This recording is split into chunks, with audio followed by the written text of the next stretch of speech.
Welcome everyone back to the channel. Welcome to 434. Okay, let's talk about what we're going to talk about today. Get into it.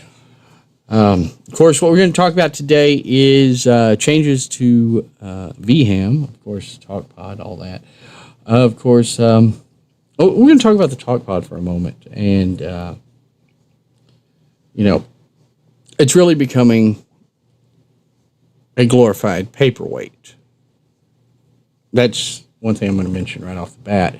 At least in my case, it was for quite a while. Because here's what happened.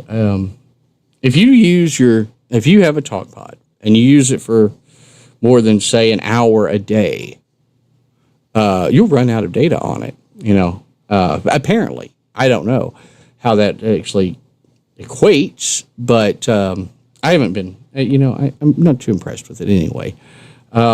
You know, it has its purposes, I'm sure, but those purposes are kind of few and far between now. And when we talk about what we're going to talk about in a bit, you'll see why.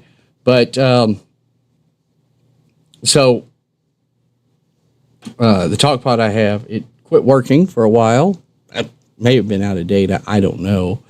I just tossed it to the side and It quit working, It was just showing me no connection, I contacted, of course, support. They really weren't much of a help on that. Said, well, it may be stuck in some kind of a error loop, and we'll get back to you when we figure out what it's doing. Apparently the data just wasn't trained. I don't know what was wrong with it. It started working, but I just left it in the drawer, left it in kind of out of the way because, I'm not using it. The app on the phone doesn't always work that great, and I have actual real radios to communicate around with, and it works better that way. And VHAM itself is a cute novelty. I'm going to say that it's a cute novelty, but it's kind of gone the way of the dinosaur at the moment, in my opinion. Now, I could be wrong on that, and I'll talk about why in a minute. But if you get one of these, and they were marketed originally to everybody. Everybody get one of these talk pods. You can talk to people. Yeah, it doesn't really work like that. Granted, it's not like every other POC radio where it's locked to another radio. But, one, you've got the data restrictions. And two, of course, with the changes that are coming out, it's not for everyone. It's not. I mean, if you wanted to get one and just set up a closed channel for you and somebody else, absolutely. But if you wanted to actually be able to reach out and connect with people, that you don't know, just meet new people actually, and communicate with other people around the world, no, it's not going to work. It's not for you because they've changed the rules. Okay, so you could just go on to any channel. You can go on to 446 or 440, whatever it is, 444, 446, whatever, and 146 or whatever, and you could talk to people on there because there's people on there. Now, used to be there were a lot of people on there. You'd see a lot of people. You could talk to them, and I did when I first got it. Talk to some people on there, but this came across my desk a while back, and this was just from the other day. A few days ago, I saw this that they're now changing the VHAM. Okay, so like I said, if you want to go on and create a talk group somewhere and with privacy tones, virtual privacy tones, and have a chat between you and somebody else, yeah, you could do that. But why pay $60 a pop for a radio just to communicate with one or two other people? When it doesn't serve that purpose, when it doesn't serve any purpose to do so. Here's the reality to that is that I'm a GMRS guy because it's what I need. It's what I use. Now, the VHAM is a great novelty thing, and of course, it's a great novelty, but it doesn't serve the purpose. So I did set up a talk group between it for me and my wife so she could get in touch with me and stuff. But the phones aren't that reliable. Phone app on her phone isn't that reliable. It messes up. Even on my phone, the app over there, I put it on there to see how it would work. And it gets stuck. You have to... And the problem with that app, and here's where my problem with it is, even when you close the app, it stays active in the background on the phone. So you're hearing people talk all of a sudden randomly, and you don't know where it's coming from. So I had to get, it's a useless thing, the app is. But, and, it didn't work out well on her phone.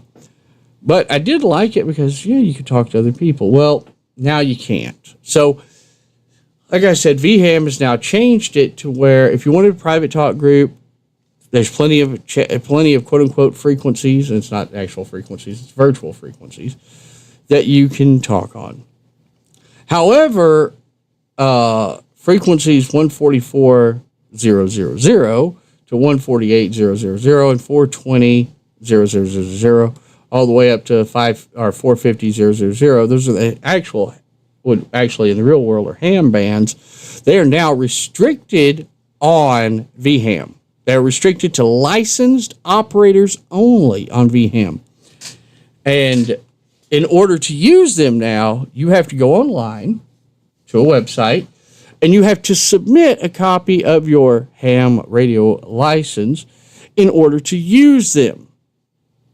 Now, I want to point out for a minute that this is virtual stuff. It's not the real world, okay? But they want you to be verified. Now, you can listen on those, apparently, from what I was reading, but you can't talk to anybody. You can't. And here's the problem is, there's no real talk groups for anybody, just general talk groups outside of it being on ham band, on what would be the ham bands, you know. There's no talk groups for other people. There's no online listings for talk groups for anybody. So they're useless. It really is if you want to talk to people. And I'd seen that somebody asked on here about, setting up GMRS slots on there. You know, if you're going to do ham bands, why not do the GMRS? But the VHAM guy said, no, maybe later on down the road, but it'll be a far away project. It's not going to happen now. We're only focusing on the ham bands, so only on the ham operators.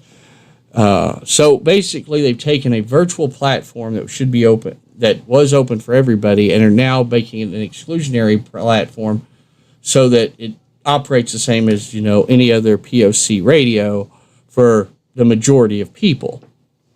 So then there are other POC radios out there you can get. If you want to have just radios for a small group and they're interconnected, that you want POC, there are plenty of them out there. I mean, VHAM, I thought it was nice because you could talk to random people, just people around the world. That was my goal on it, but it doesn't work that way. Now, that's why we don't have the cam on today, because I don't even have mine laying around right now. It's kind of been tossed out of the way because it wasn't working right, and I'm not using it. I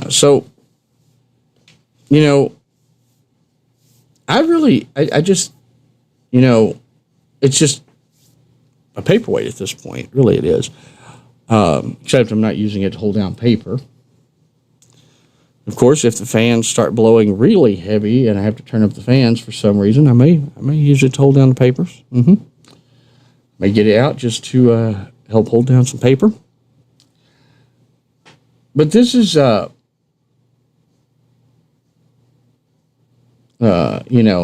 is the thing, is that when you take something that not very many people are using anyway and you make it exclusionary, I mean, what's the point of doing that? What's the real point of doing that? Because now you're going to have less people using it. I mean, you're not going to sell as many radios either that way. That's my thought on it. So my thought on this is simple, is that regulating a virtual space as if it's the real world is asinine. It really is. It's just asinine. Now, if y'all want to buy and set up your own little groups, whatever, go for it. Go for it. But my experience is this. One is that apparently the data runs out on them really fast. Yeah, you get a year. Yeah, when you buy the data, you buy it, you get the SIM card already activated. Well, actually, you have to email them to activate it. But you got a year's worth of data. But that's only so much data a month, and anything over an hour or two a day of use, there's all your data gone in just a few days. So you can't really use it that much anyway. So what you do, you download the app. Okay, now you're on the app using it.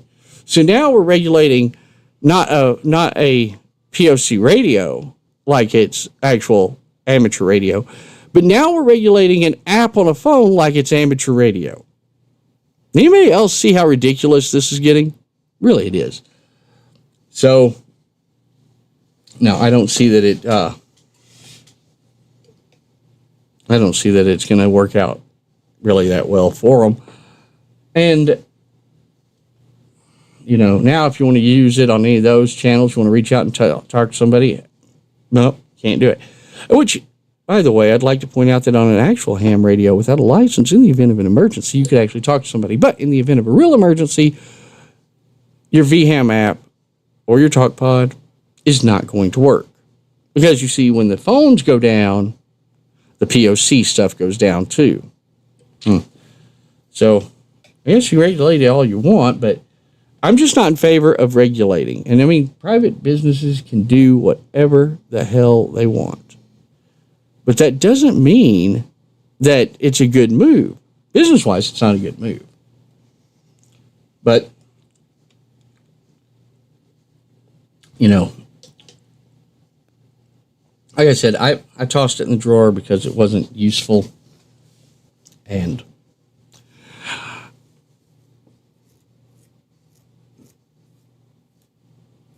that's just the reality to it. I mean,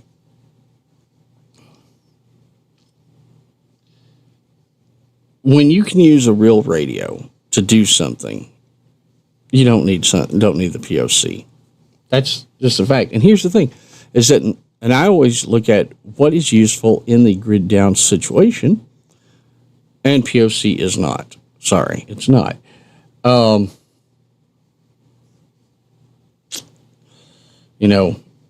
Actual real radios, that's where it's at. But I do think it's ridiculous that, they want it. But they do have it on here. If people are interested, you can go into the VHAM.net website, and you can upload, if you're on VHAM, you can upload your call sign and get a special badge icon next to your name and be authorized to use the ham bands on the virtual world. Yeah. First of all, I just don't care to, I don't see the point in it. I really don't. You've really taken it to where, they're really taking it to where people who are just buying it because they want to be able to reach out and talk to people, it's not going to work for them. It's really not. Unless you're building an enclosed group, like I said, it's not going to work. And there are better options out there, it looks like. And I'm looking into some of them. I am, just out of curiosity. Now, am I going to go out and buy a bunch of POC radios? Absolutely not. Because we've talked about POC before on the channel, and I'm not a fan of POC radios. But this is just one more reason not to mess with them, I guess. That's my opinion on it. And y'all can let me know what y'all think. Y'all think it's good that VHAM, the virtual ham, is now being operating like actual real radio in the real world? Before I quit using it, I heard somebody on there,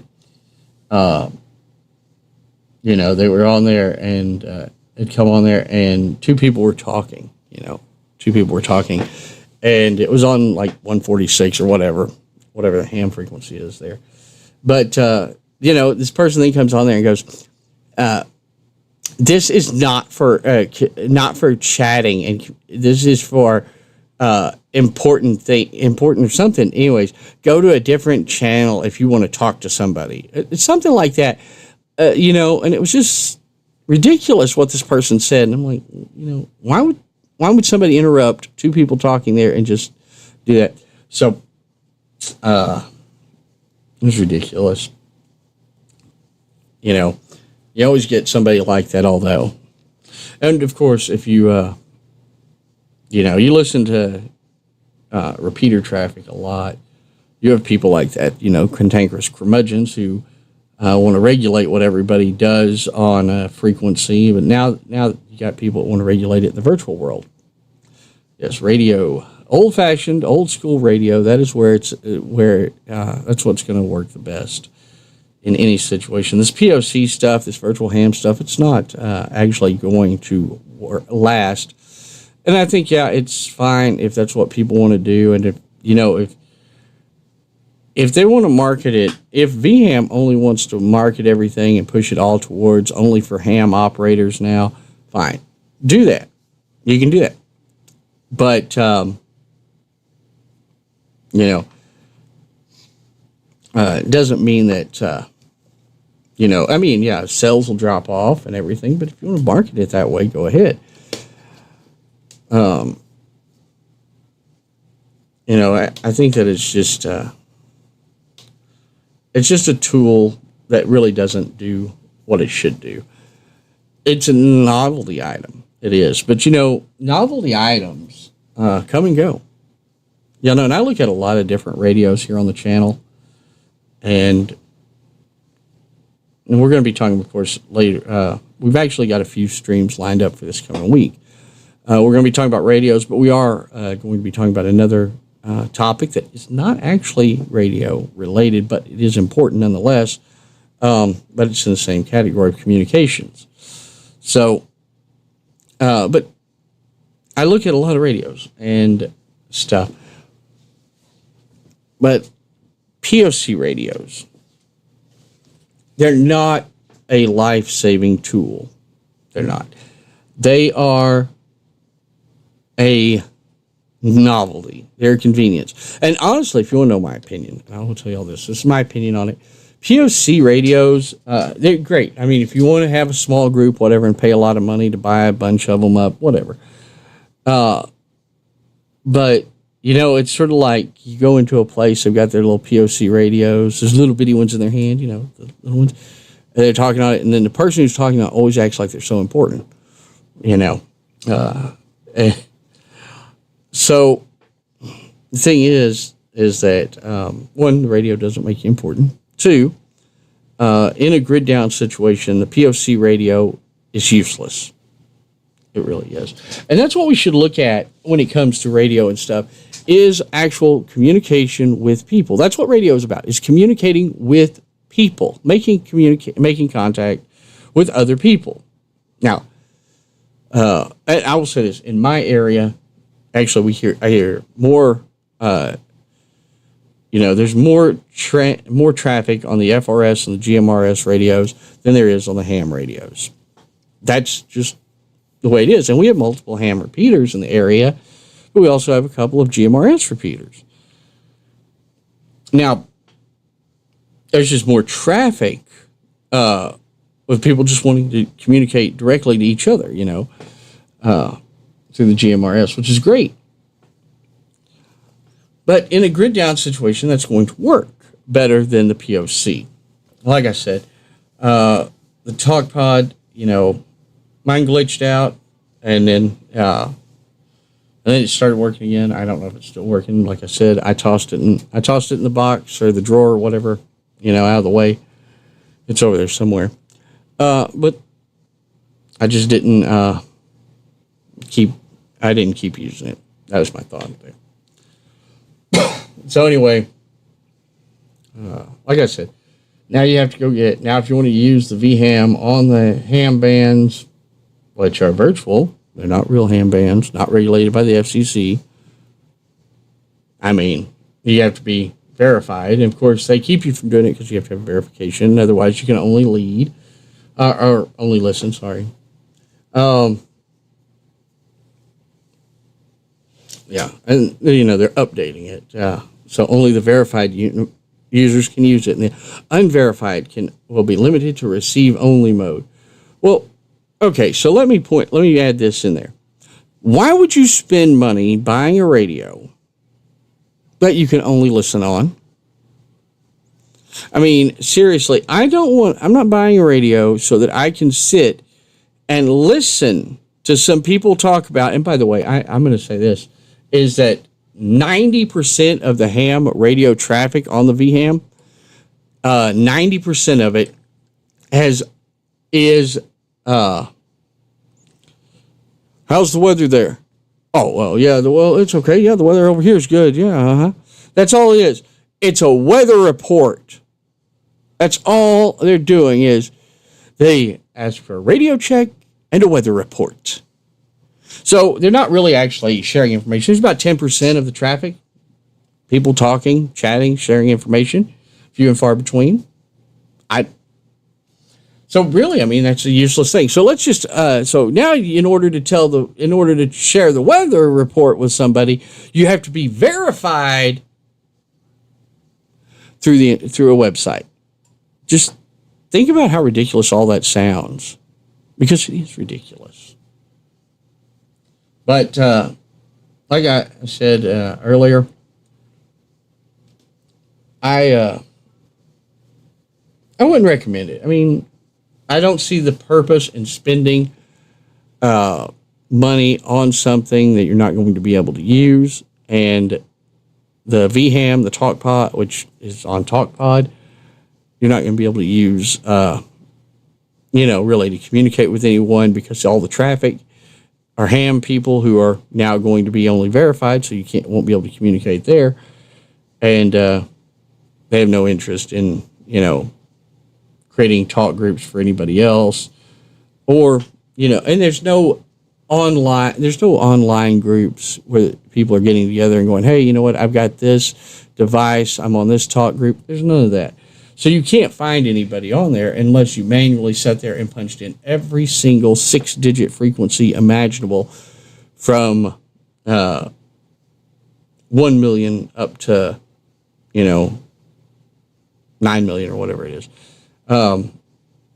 So unless you went through all of the possible combinations, you're unlikely to find anybody else on there.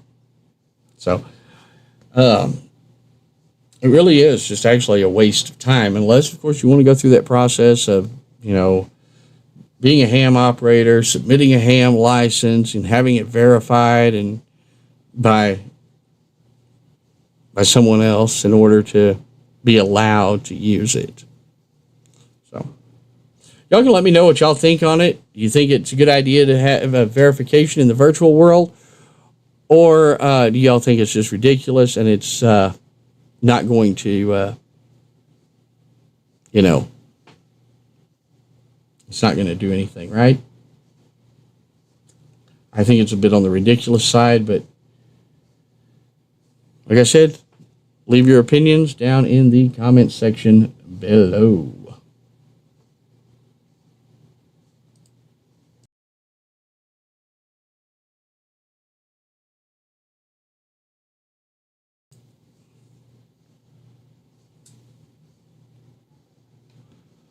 Okay, are we back? Yeah. Okay, sorry. Little technical hiccup there. I hit the wrong button. Okay. I hit the wrong button when I was moving stuff on the screen. Anyway. But yes, I do agree with what you're saying there. It is, okay, it didn't, for some reason we lost Rumble there. That's fine.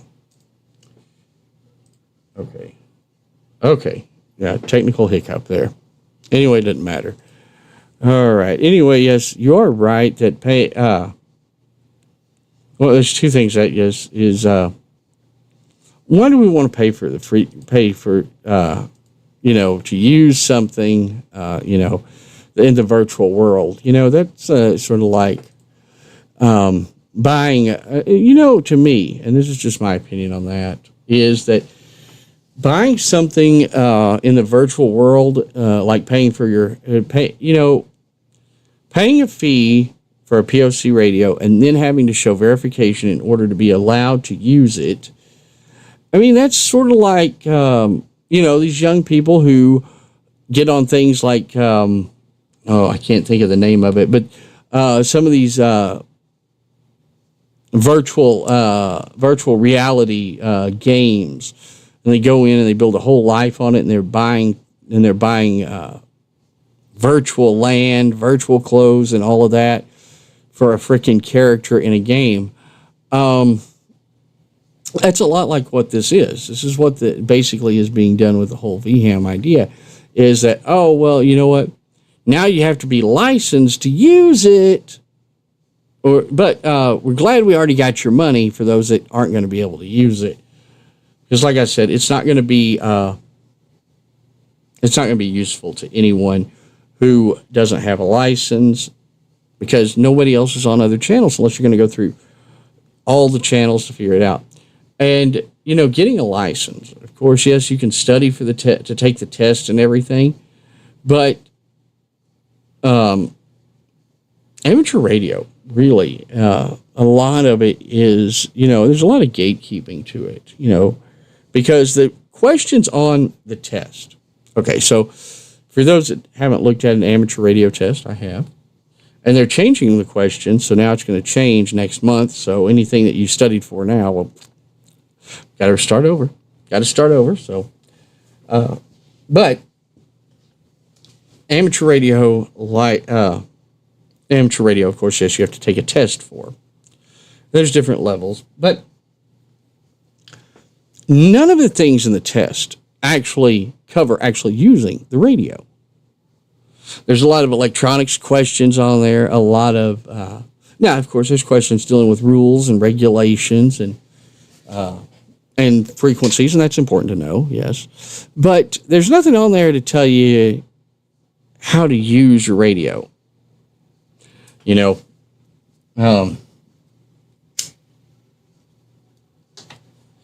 So I see a lot of that, even ham operators, people who claim to be ham operators, they don't know how to use their radio. And I've seen that in comments and stuff on different videos that I've watched. I like to look at the comments on those things. And they're like, or even the reviews on, especially, or the reviews on Amazon, when you go to buy a radio, read the reviews. There'll be people on there that say they'll put out their ham, license or ham call sign. They'll put it out there, and then they'll go, I've been a ham for 40 years, but this radio, there's just no way to program it. Okay, so you're claiming to have been a radio operator for 40 years, and there is no way to program it. There's a keypad on it. You're telling me you can't program it from the keypad? But that's the thing, is that the ham classes, the ham classes online that you can take, or the test, it doesn't, in the study material, it doesn't prepare you for actual operation of said radio.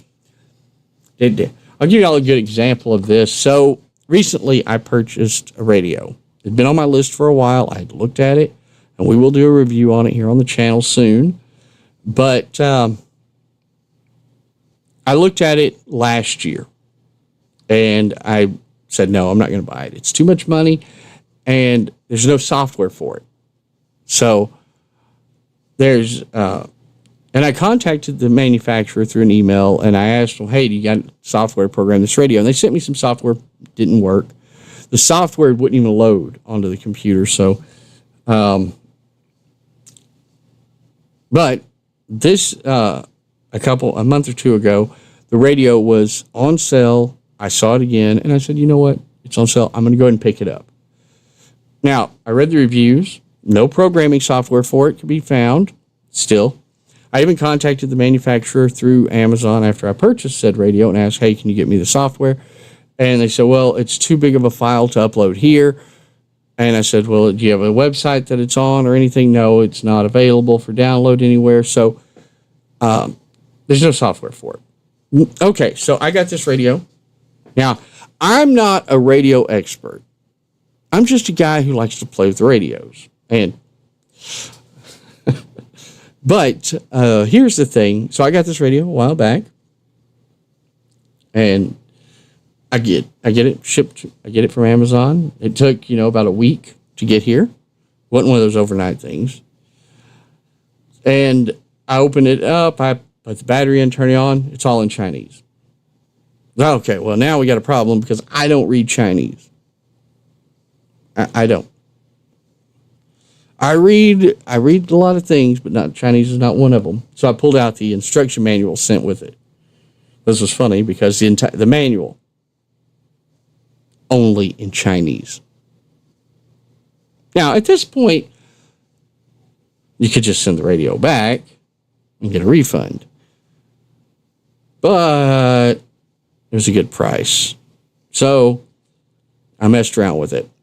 So actually, I switched one of my Baofangs to Chinese because I figured, okay, well, if I recognize the characters for language on what it says for the Baofang, then maybe I can find it in this one. The characters didn't match. 2 different types of Chinese. Not joking. So I played around with the radio for a little while. Boom. I got it to switch over to English. I found the menu I needed and got in there. Now, the menu layout's actually pretty good on it, so it wasn't that hard to do. But I programmed it for what I wanted into it. Programmed it. I programmed it on all the things that I normally program into a radio. About 5 minutes from the keypad. Done, saved. Actually, it's a fairly easy radio to program once you get into it. But that's what gets me is that these people who have had radio for a long time, they say they can't program it. That's the test. The test gate keeps people out. We're not going to teach you how to use the radio exactly or how to program your radio, but we want you to know all this other stuff, all the electronic stuff you need to know, but we're not going to actually teach you how to use the radio. Now, I think that using the radio is the practical application you should be going for. And I've thought about that for a while, is that with the ham radio license, first of all, it's a hobby that, most of the people that are still ham operators, they're older guys. And they're getting older. You're not getting that many young people interested in radio. I mean, it'd be nice if young people used radios all the time. But you don't have a whole lot of young people who are on radio a lot. So my thought on it, and of course there are a lot of young people on GMRS because, well, GMRS, you don't have to study for a test. You pay for a license. And maybe that's what ham radio needs to move towards. It's just people pay for a license. Then if they want to join a club and experiment, they can. But a test really doesn't prepare them for actually using the radio. That's my point to this. And if the test isn't going to prepare you to use the radio, what's the point in requiring the test except to keep people from joining the hobby? And that's kind of the same with the whole virtual ham thing. When you start restricting people from being able to use something unless they met certain criteria ahead of time, less people are going to use it. And with virtual ham, with the VHAM, people aren't going to use it. It's not going to make the companies any money. They're going to get rid of it. And the thing about that is, with the amateur radio bands, you got to have to keep this in mind for a moment. If people quit using amateur radio bands because, they're not wanting to take a test, maybe they, or whatever, well, the FCC is going to see that there's no activity on those bands. So what's the purpose of leaving them for the amateur band when they can sell them off and make money off of it? So my thought on it is maybe we need to reevaluate this whole testing thing. I mean, that's just a thought I have on that. It's a thought. Now, y'all can let me know also what y'all think on that. Should we do away with testing for ham radio? I mean, that's always a possible. That's an idea there. But it's not going to happen. I mean,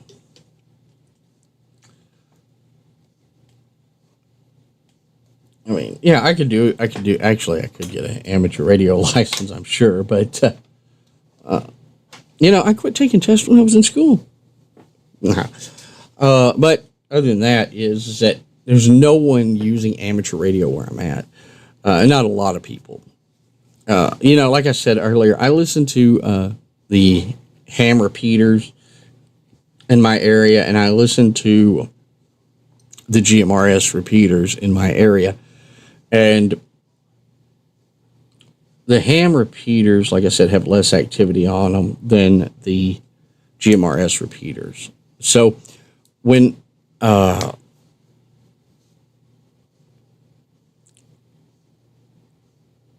nearby, we have 2 ham repeaters real close to me, and 2 GMRS repeaters close to me. Now, further out, there are a couple of more GMRS repeaters that I pick up easily. Now, I hear traffic on those repeaters, especially the further out ones, quite often. And even on the local one, there's some traffic, especially, on the weekends, whatever. But the ham radio repeater, there's 2 guys that use it for the most part. On occasion, they're not on there all the time. Occasionally in the morning, you hear 2 guys on there. They talk to each other for about 10 minutes, and then they're off for the rest of the day. The other ham repeater, it's a linked repeater, so occasionally you hear somebody on it. But even being a linked repeater, there's not hardly anybody on that one. During a storm, there might be one person, he'll come on and say, well, monitoring the storm, and that's it. So it's really kind of not used. It's a service that's not really used in this area for some reason. Now, they do the ham radio nets. I hear those in the evenings once a week. They do their little net. That's great. They have one person on there. One person comes on there, and that's it. Maybe 2, if they're lucky. I think the most I've ever heard on one of the ham repeater nets has actually been 3 people. So it's not like there's really that many people out there using it in my area. And again, so one of those repeaters is a linked repeater. So it covers actually about half of the state. And there's no real traffic on it either. So like I said, the FCC sees something like that that's not being used, and they're not, it's like, well, maybe we should get rid of some of these frequencies, and they will. And that's just a thought, for a discussion at another time. But the same thing is true with it kind of parallels with the VHAM, because once you're making it only to where one group of people can use it, and that limits your market. It limits the appeal, too. Now,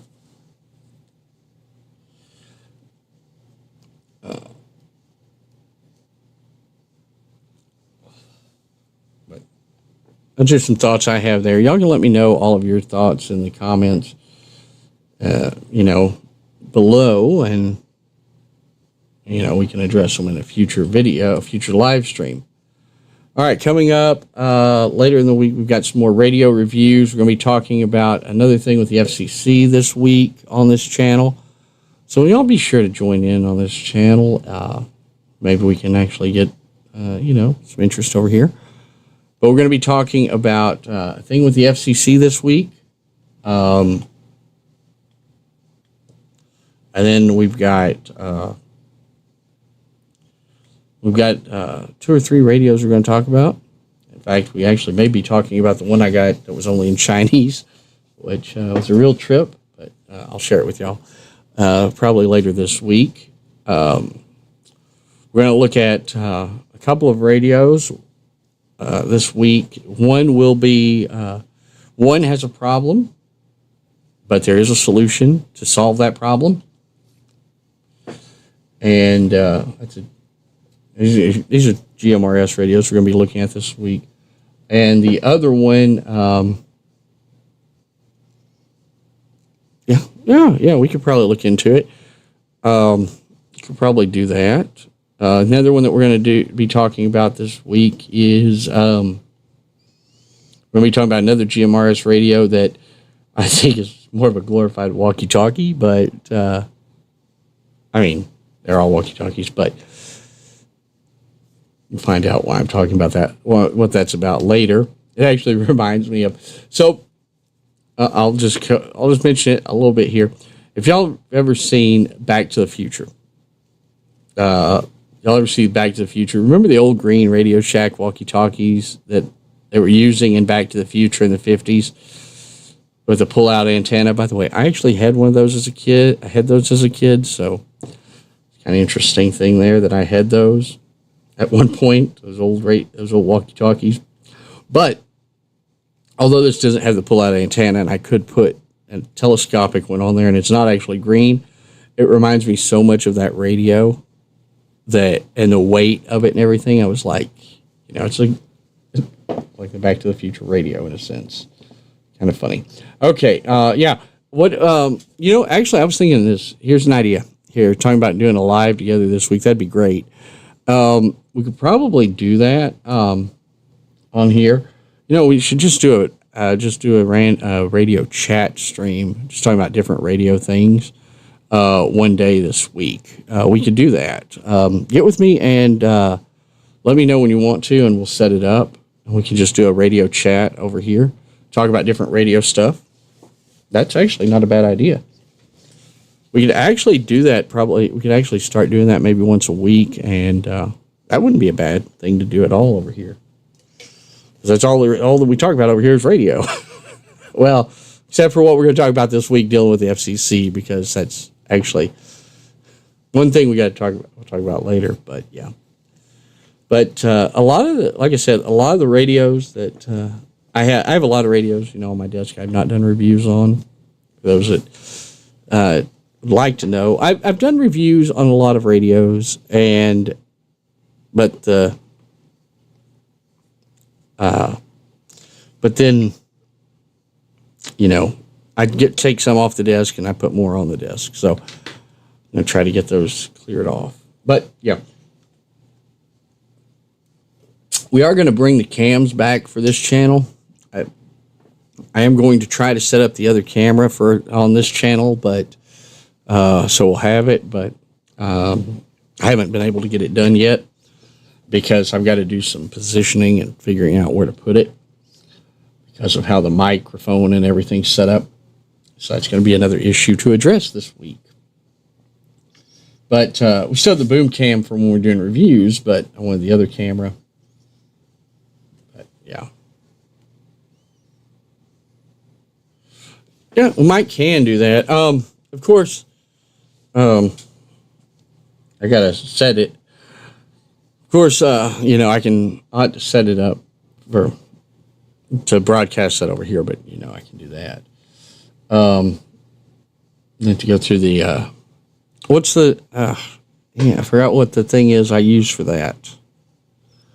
Because I have that site, or the way I route it through, I have to set it up on here. I don't have it even set up for that. I'll have to set up a few things, but, oh yeah, I do. I can do it on here no, I can't. No, I can. I just have to, I have to do some stuff. But either way, we have audio, and that's what's important because, as with radio, it's just like radio. It's like audio, We don't have cameras on our radios. Isn't it? That'd be weird, wouldn't it? Cameras on the radio. Let's not give any Chinese manufacturer an idea because they will do it. But then again, put a VHAM app on your phone, or on your phone, yeah, you've got a camera on your radio, I guess. Oh, man. It's crazy, isn't it? It is crazy. Like I said, I've got a lot of radio on the desk. Radios on the desk I need to do reviews on. We've got quite a few Baofangs sitting over here. We got the Baofangs sitting over here. We've got the Redivus sitting over here. We've got the Chinese radio. Yeah, it will be fun to do that. And I know we've got another one. We've got something else sitting around over here too.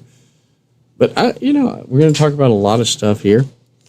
In future streams. I've got, like I said, I got a lot of radios that's still behind on. And that's the bad thing is I'm behind, so y'all have already seen all this stuff on other channels. We're behind. But at least, when you hear what I'm talking about on some things, maybe you didn't see it on another channel, Who knows? Maybe we've seen it on a channel, maybe we haven't. Trying to remember. I think what I was talking about, I'm going to talk about, I think either I heard it I saw it on something or read it somewhere. Anyway, no, I read it somewhere. I don't know. Anyway, point is, we got a lot to talk about later in the week. That's going to be fun. And of course, yeah, we'll get together. We'll do a radio chat live stream. On one day this week. We'll just have to figure out what day. We'll schedule it. We can talk about, everything in radio. Just whatever it comes up in radio. That'll be actually a fun thing to do. And hey, maybe we'll get, maybe people will join in for that. Who knows? Or, it's whatever. All right. I'm going to get out of here. I'm going to go get organized and do some other stuff. But remember, as long as you're subscribed to this channel, you'll know when it's live. All right, and stay tuned later in the week. We're going to do we'll do radio chat. We'll be talking, and of course, we'll be talking about a lot of different topics during the week. We're going to try to do several streams this week on this channel. So, do all the things that you're supposed to do with the buttons down below. All right, until we get on the next stream, have fun.